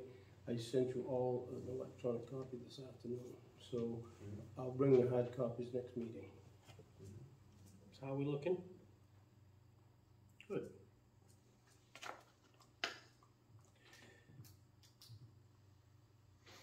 See? Yep. I thought it came out well, I guess you'll have to look at it, make your determination, what you think. Well, last we discussed, things were looking good. So- Yes. So unless you, No, I think unless you that- tanked us, I think we're doing I all right. think we're doing fine. Perfect. Yep. Perfect. Moving along to the Bank for Cemetery Trust Funds. Yeah, so let me tell you, we've got $53,000 that we've had in an investment, something that Shirley and Hadley and Judy approved about 5 years ago. And we ended up making like a 1.7% return over the time frame that it was in the investment. And I've been doing a little research and trying to check banks, and there are rates that are running 4, 4.5, 5, and just regular CDs. Some of them are 9 months, some of them are 12 months. Main Savings, the bank, I saw that. what's that? I saw Main Savings has a more aggressive. They have one for 44 months for 4%. And I've tried to research, can we make out a little better somewhere else? But the beauty of Main Savings, we have a long relationship with them. And if we needed the money, they will let us take it out without penalty. That's what they've kind of told us in the past. So, I bonds are 6.5%. what's that? I bonds are T-bills, those are 6.5%, they're pretty safe. Yeah, do you have to have a brokerage account or anything for them, John? No, you get them right through the bank. Okay. Yeah. I haven't looked into those, I can. Right, I So- mean, certainly that. And they're safe, and they're 6% is really good. What's the long-term, 6 what- months. 6 months? Yeah, And then you so, flip it again, you buy it again, it's based on inflation, and the more inflation, the more the inflation goes up, the bond becomes worth more. does it become worth less? Yeah, if inflation goes down. I mean, the benefit of course, I mean, not like we're all expert investors here, but we've all had some, that I think the issue is anytime you say CD, it's among the safest opportunities for investment. I'm not sure with iBond, John, I'd defer to you on terms of, looks like you've looked into those. I don't know enough of the, if inflation goes up, what's the risk for the town funds. No. They're federal government, they're T-bills. When do you need to know? I need to know by June 30th. You can just read I need a decision. I have no problems making the decision, and I just want you to tell me what direction you'd like me to Something go. to look into, I'm not saying it's. Right. To me, the 44-month thing is attractive just because we have the relationship. However, I'm not. Pretty good, it's no risk, I mean, there's no risk, What's that? there's no risk. To what you're saying. Oh, with us, with the main savings, no. Yeah. Right. There are others, there's one at 5%, but you have to set up a checking account, and you have, it's really not ideal for the way we operate. So again, it's the $53,000 amount that's, it's trust money that's been around for years for the cemeteries, and getting 4% on it would be a nice boost for a few years. Obviously 6.5 is better. I've just, Well, my only issue, I don't know what it sounds like I'm gonna learn something about them now. You can cash your CD in, I mean, when your CD expire, mature, or whatever you call it, then you can flip that right into it. I mean, there are a lot of different options that pay. Well, I'm gonna learn more of those. I do know, I saw that main savings seed, and that's attractive to any investor right now who's trying to make sure that they manage the downside. right. And I will certainly try to learn about, you call them I-funds, or I-bonds. For the short term, I guess, Every 6 months. How much can you put in them, John? How much money can you put in them? I don't know, I mean, No as upper much limit? as you probably, yeah. Yeah, but are they in $10,000 increments, or, that's what I'm trying to figure out. $10,000 increments, Some of Yeah, that, no minimums, a lot of them have minimums. yes. yeah, To get that higher rate, you gotta be 50K or something like that. I haven't asked that question, I put more than that in it, so I haven't asked that question, I don't know. The bank will tell you. I think we just found the solution to the Heartland's portion of the study. John We'll just Michael's ask account? No, I have no problems looking at I-bonds. I just wanted you to Pay be, that much. I just wanted to be aware, Don't pay that much to ask me either. we'd like to put it into an account by June 30th for year end, just because it Yeah, it's really matured on the other program we were in, and we didn't get the greatest rate, I didn't think, Yeah, and I right. didn't You want to do it. renew it. Right. Well, but just a few years ago, a couple percent was where we were at. Right. So Or less. 4 is a big improvement. Oh, yeah. 6.5 is utopia. We got the Lake Association to see that, and they were, I think, at 9.5% last October. Yeah, we cashed in, because we were looking for a better return, so at last October, it was 9.5%. So it's probably down around 6 right now. Right. So I thought the 9.5% was capped at 10 grand. I don't remember, I don't know. We did that for the Lake Association. Because I did ask about that, John. I did, when you told me about the 9%, I reached out to a broker, and he said the only one that he was aware of, you could only put 10 grand in at a time. So for the fund that we have, we'd have to think that through. Oh, you can't buy 5 of them? Well, you probably can. I don't know. I'd have to read the rules of the, I don't know. I gotta read the rules of the trust. Mine are more than that. Well, you need a decision before we meet again. Yes, so you tell me what you'd like me to do. So how about this? I mean, we could all, I love the I-bond idea. I'm just not, I don't know about it. I've never used it. I have used the CD, and I'm familiar with main savings, and that's a fair thing anybody would say right now. Why don't we do this? We're gonna have opportunities for other town monies, and it sounds like the I-bond is something for us to look into. In the short term, if you need a decision before we meet again, I would go with main savings. But I'm just suggesting that to the So other which selectmen. bank do you buy them from, John? Bangor Savings? Are you familiar with them, Jerry?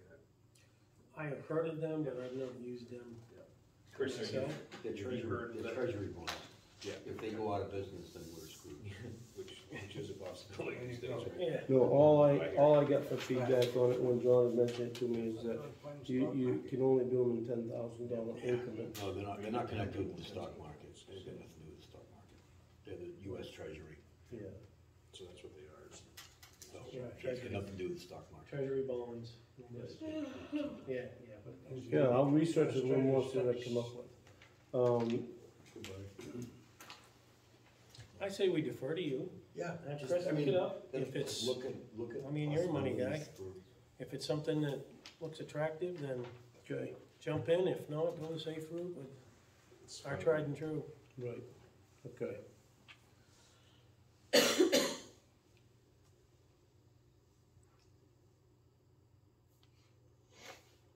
I'm making a note for high bonds and bank savings and, You don't have it?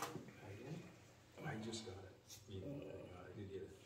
we already did the next one, and the next two things is to just sign the shoreline zoning and the building ordinance that we passed. Okay, so we skipped ahead to other. We've done the landfill budget. We're gonna move on to shoreland zoning ordinance. Press the signatures. Signature.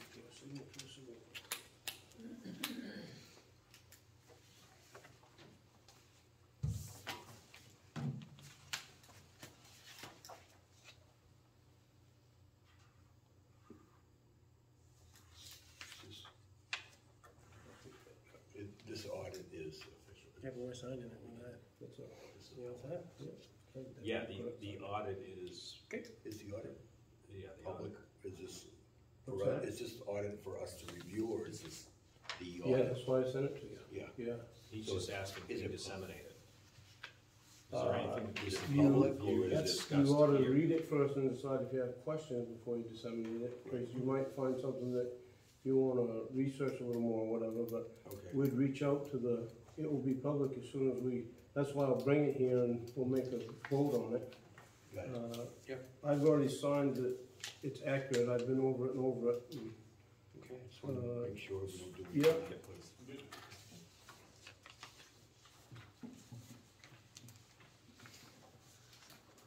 I don't know why you couldn't disseminate it, I guess, if, because Unless it is you- complete. I would say this, if we review and I found an error, Right. you'd want before the selectmen signed it, for the Yeah. selectmen to take a look at it, revise it before we send it. You're not gonna have to sign it, I don't think, I just want you to have a chance to look at it and talk about it publicly, that's all. Okay. We'll do that.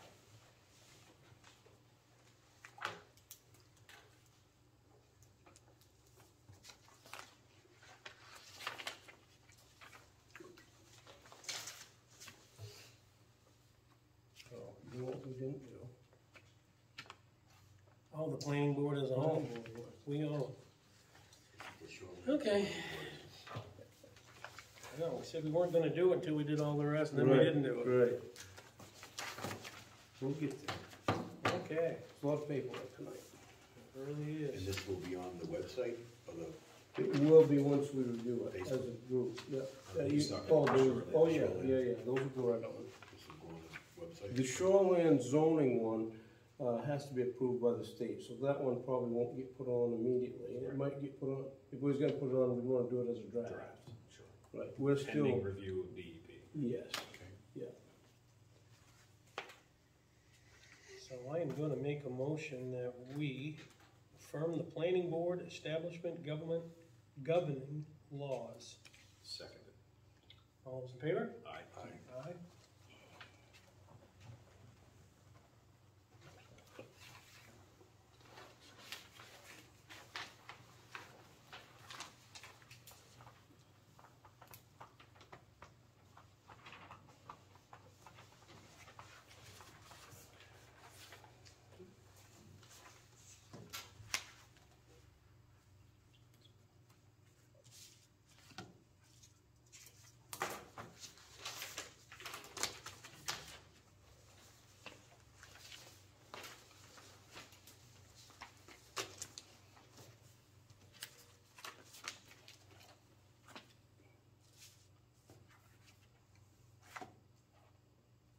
All right, before we go into public forum, does anybody else have another? I'm good. You good, Joe? Okay, I do. Karen, do you have any problem? Yeah? Sorry, I'll wait for you. I just wanted to mention, ask, maintenance ordinance as well. Okay. Is that, Yep, you just signed it. we did sign, Yeah. that was the planning board, the shoreline. Yep, and then the building ordinance. Yep. Oh, good, okay.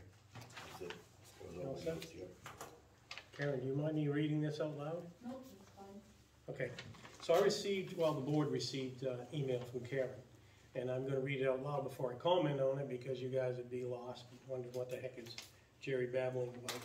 Sets up, Jerry, your little ditty reference requires a very public apology. The quote comes from Martin Niemöller, who was in the 20s and 30s, sympathized with many Nazi ideas, but after Hitler came into power, he became an outspoken critic of Hitler. The beginning of his post-war quote begins with, "First they came for the socialists, and I did not speak up." This is a quote that is well known among the Jewish community and to the students of World War II history. And to turn it into a little ditty to try to fit a situation is unbelievable. While I believe you did this out of ignorance and not malice, I believe a public apology at the next Selectmen Board meeting is in order. Okay, first up, I got a couple quick questions before I comment. Am I speaking to you or a group of people that you generated this for? It was raised to me by a member of the Heartland Jewish community Okay. as being highly insulting and scary. Okay. What, and what? And scary. Okay, do they have, again, I'm gonna ask you a question. Do you mind speaking for them if I ask questions, or should we have them here so I can address it? I think since they're more knowledgeable on the subject matter, it would be appropriate for perhaps even you to call them. I don't know how many other members of the Jewish community live in Heartland, but I know that it particularly struck a chord with a friend of ours. Okay, so speaking of a friend of you, and full disclosure, I was married to a Jewish girl. So I have a little background in that category, not saying that I'm a scholar at all in reference to that, but would you say they have just a problem with the little ditty part, or with Martin Niemöller, or a combination of both? The little ditty and using it as, you know, first we came for the socialists, and I don't have the whole quote memorized. Right. But it's a very significant event and historical happening in post-Nazi Germany. Yes, I am well aware of it. I first learned of Martin Niemöller in high school. Again, I probably wouldn't remember knowing that from high school, other than when you hear your name out loud in a classroom, okay? My last name being his first name, okay? That would definitely, and it did for me, made me listen up, okay? So, again, Martin Niemöller definitely was a Nazi sympathizer at the time, okay? Just a little background to show you how I got where I got, and which he came to find out during Hitler's rise to power. And again, knowing that Mein Kampf was his book, and which laid out his path forward to do what he did. Okay, he was definitely opposed to it, greatly opposed to it. So, knowing of the brown shirts at the time and the Night of Long Knives, all that history pushed him into, or further pushed him into, his pushback to Hitler, which landed him in jail. And he spent 3.5 years in the Nazi concentration camp in solitary confinement, and then was moved to Dachau. So he wasn't what we consider a lightweight in the community as far as his notoriety. And the poem that my Jewish friends, okay, because I reached out, because I was taken a little bit aback by this, and I reached out to them, and to the person, they weren't so much offended by my use of the poem, they call it, which, by the way, disclosure, is on the wall at the Nazi Museum down in New York. It's a Holocaust museum. So they weren't so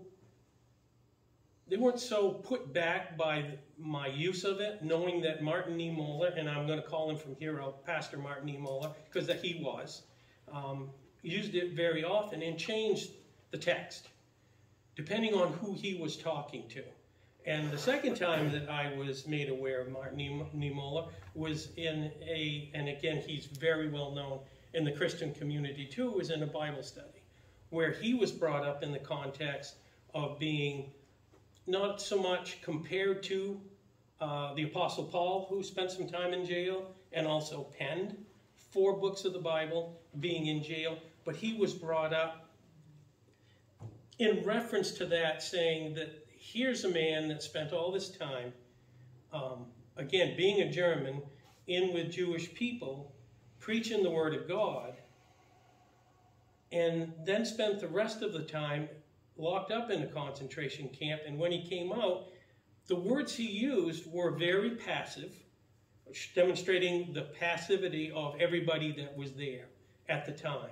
He kind of used it as, shall we say, a word of caution to watch out for anything that you know, see something, say something. If something happens and you don't agree with it, you don't wait till the fire starts, you blow out the match.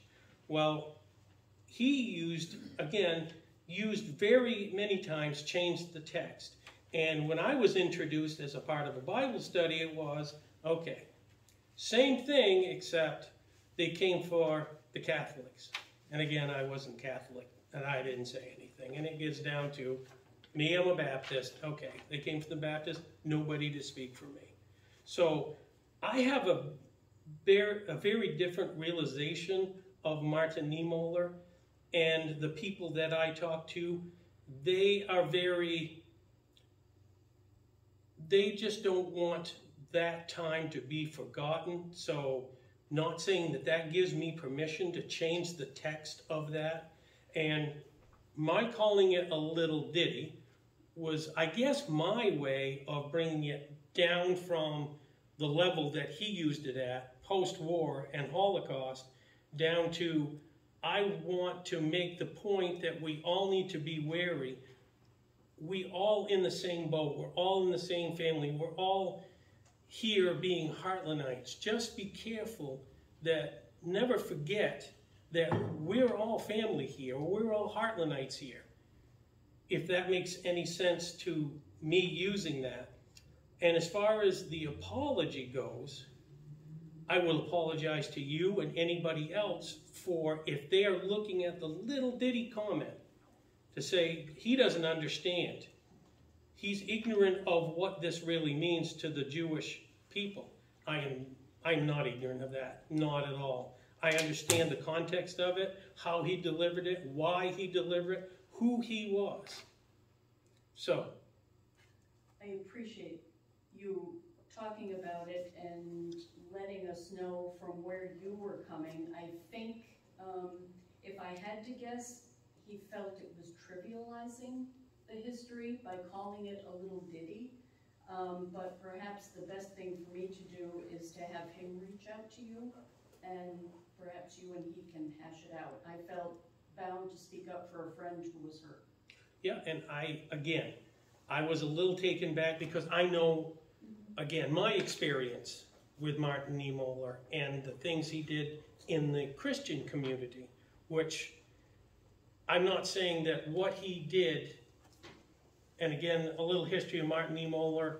I mean, this is the end of the war. We're at December 24th, and he's given a sermon that is well known, talking about the Christ child to the Jews and so many denominations that were there, trying to explain to them. Now, this to me qualifies him as a pretty special person.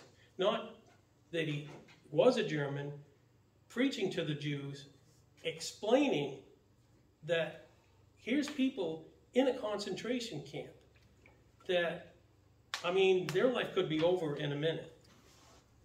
And he's talking to them about, you don't understand. You've been given a blessed gift, and this is the gift of love. That a God in heaven would send his child to die on a cross for your sins.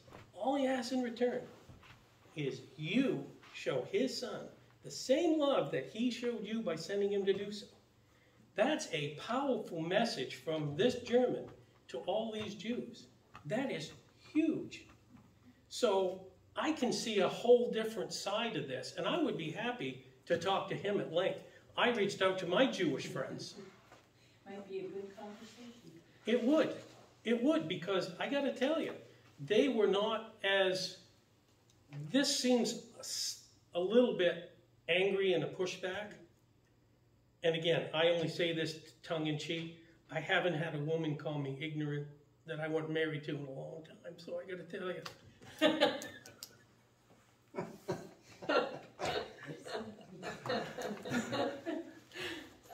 Okay, that will make me address one more thing. My style is sometimes different than most. I'd love to be as eloquent as this young man down here. I love the way he can pull facts out, put it together, deliver it. I'm not that guy. I'm the guy that goes up there and says stupid things, think I know what I'm talking about. So, I'll try to make people laugh. I'll put a, what I call a page break in. If I'm talking and I think it's getting too heavy, you might see me throw a comment in just like that. So you understand where I'm coming from. I don't mean it to degrade anybody. I would never do that. Not in malice, not anybody. I am happy that anybody has a faith of any kind, sticks to it, good for you. Well, the country could use more of it, for sure, right now, whatever that looks like. You got a comment on what I said? No, I don't have a comment. I was just trying to figure out where all this was coming from. I don't know what you said or what brought on what you said. I was trying to get that before you went into long discussion. We're kind of past that now. Lost? Okay. We're kind of past that now. Well, again, Martin Emola was no, I don't need to know about him. What did you say? My little ditty that offended somebody. What did you say that offended somebody? Okay, I said, well, I have a little ditty for you. Explain how it related to what we were doing. Okay, so Yeah, as part of the, that's what I was asking. Yeah. as part of the vote, right before the vote, my big thing is I wanted everybody to understand, and I don't speak for the board totally, but I think I kind of do, that we are pro-business, right? So I was saying, okay, be careful. Don't let the camel's nose under the tent. And that's where I use this little ditty saying, okay, it's hard without having the quote in there, but first they came for Bryant's Brewery, and I said nothing. Well, I don't, and I went into it, a little humor to try to lighten the moment, saying, well, you know, I don't really drink that much beer, so I said nothing. And then instead of going down the list, I said, and Mammy's was the next.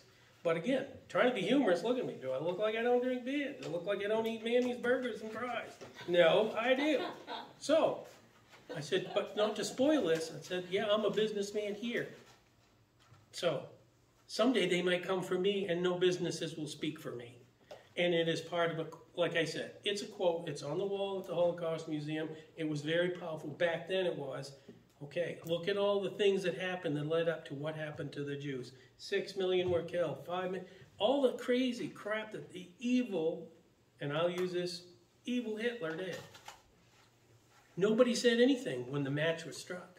They waited till the forest fire showed up before somebody did something. And it was called World War II, put that fire out. So, I don't know if that's a good enough explanation. Who is they, if you could just explain, who is they? First they come for you, and then they come for, I'm just curious. How, my take of the they? I was troubled by the analogy. Okay. What are you, I don't get it. Okay, the they in my mind is, we have all these laws and things, the DEP, the EPA, the alphabet people, and everything else. We need to stick together and put up a front. Sometimes we're on the wrong side of this, sometimes we're not. But we have to do these updates and changes. We have no choice. But we can all stick together and try to make everybody as whole as we can. So all of this brought everybody back around to go to the planning board, so everybody can start over. That's really all it did. Okay, I'm still confused by who they, I guess they is government agencies. I don't get the analogy, and I think that's what he was trying to say is what was the context? You know, the history lesson and the sermon is good, but what was the context of you using that? He meant it so that we should stick together as a community. Be offended. Explanation, that's all. What was that? Thought you did a fine job explaining it. Okay, Makes sense to me. Understood it. so they wasn't, maybe this is a better analogy. The they was not present in the room, or it would be you. Nobody in the room was the they. So if you got somebody thought, he's talking about us, he thinks we're Nazis. I think that's why the apology would be just a general apology, because maybe the analogy wasn't the greatest, but, I mean, you do that. Okay, but do you understand that when I say they, obviously, unless I'm pointing at you, the they has to be somebody else other than that's in the room, okay? Okay. And if, again, I will apologize to you, I will apologize to this gentleman, I'll apologize to anybody. If I use that and my point was too vague that you didn't understand, that I want us all to stick together, whatever that looks like and whoever they are, okay, then that's my interpretation of it. If it's poorly used, poorly framed, and I offended somebody, believe me, that's the last thing I want to do. I want everybody to be happy. I don't want to piss anybody off. Honest, I don't. And that's all I wanted to. Okay. So, I will direct it to Karen. Is that an adequate rebuttal for you? I appreciate it. I can't speak on behalf of the person or people that it offended, but I will certainly pass it on and invite them to reach out to you. Okay. Perfect. All right, so from there, let's see, public forum. Who wants to serve a tennis ball back over the net? Seeing nothing? I think you explained yourself fine. Okay, thank you, I appreciate that. I do try. Sometimes I miss the mark, but I do try. Okay, so, public, Yeah, public forum, right? sure. Yeah. The street light I brought up 2 or 3 months ago. Are we gonna get that looked at or no? I gotta be honest with you, I forget about it. It's by your house? It's the one, so as you go into my house from here, it'd be the one right on the bridge as you start under the bridge on the right-hand side. Okay. I forgot about it, Tom, honestly. Thank you. I'm just tired of looking at blank. About these out here, But what, who? the lights out here at night time. Don't you know anybody important around here? Yeah. Where are you talking about, the pool? Or the They've parking got, lot? they've got the Parking bulb, lot. they got the bulbs, they can't find, Somebody to get up there? They haven't for a while. they've got the bulbs, but they can't find A lift. a lift. I can probably get that done for you. You got a Right on lift, the ball. Elma? Lifts everywhere. No, I know who'll do that for you.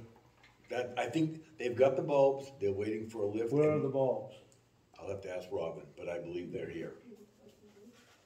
You got 4 or 5 of them out there, 6 of them to change? I believe all of them. I Well, believe. she should have all of them ready to go. She Don't should have- change a couple.